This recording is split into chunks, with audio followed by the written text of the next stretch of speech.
All right, and this is just going to be a quick tutorial for Mastermind Creations Leo Dux here.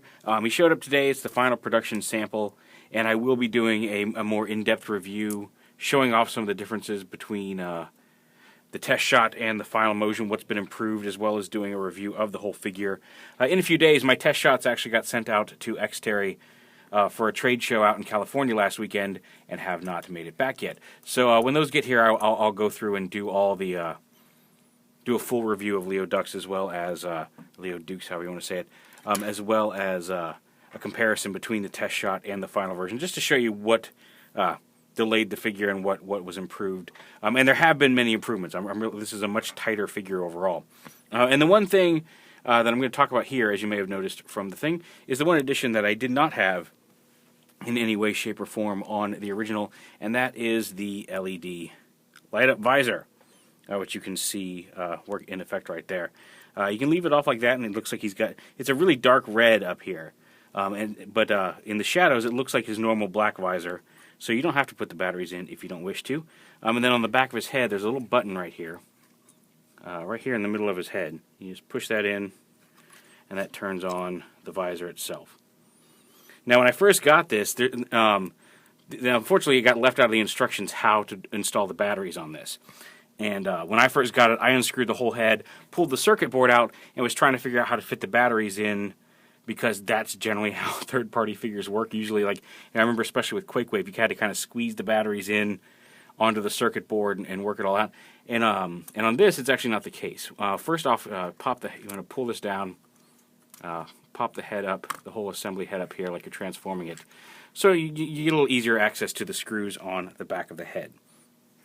And then the batteries you want, it says a couple different things on the web page. What you want in America is the 396. These are the 1.55 volt silver oxide batteries. I got them at Batteries Plus, the 396. And I think it's 397, 197, 196 in various countries. There's some that have RR96 or whatever. I don't know what they all are. But in America, if you're in the U.S., 396 is the battery you want, button cell battery. Now, like I said, I had unscrewed the whole head, and all you really have to do, and this is nice because unlike some of the other stuff that has come out, this one has an actual battery compartment. And all you have to do is unscrew these pieces right here. Just these two bottom screws on the back of the head. Leave the top one in, or the whole head's going to come apart on you, and that's going to be a pain in the butt. So just unscrew these. They're really long screws.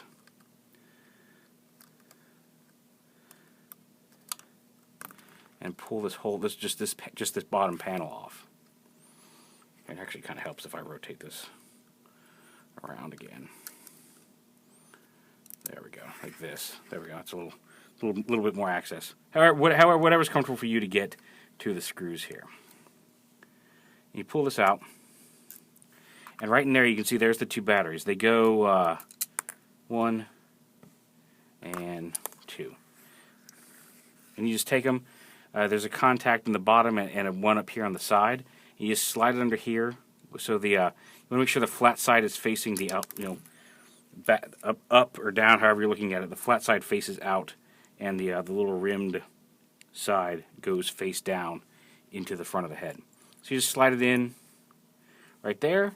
You want to make sure not to smush this piece in between the batteries. You want to make sure to push this battery in over here, so that that little piece ends up on top of it as well, just like that. See how that piece, that silver piece up there, is not smushed between the battery. It's kind of hard to see here, but there you go. Fling the batteries out. And then you just replace the cover, just like this. Oh, nope, that's upside down. There's a couple angled pieces that you can see the shape is not, it's angled up here and square on the bottom. The square part goes up top. The angled piece goes on the bottom of the plate. Push the plate back in. Screw in the screws. Until they're tight, and then the LED lights up in the head. And it stays on.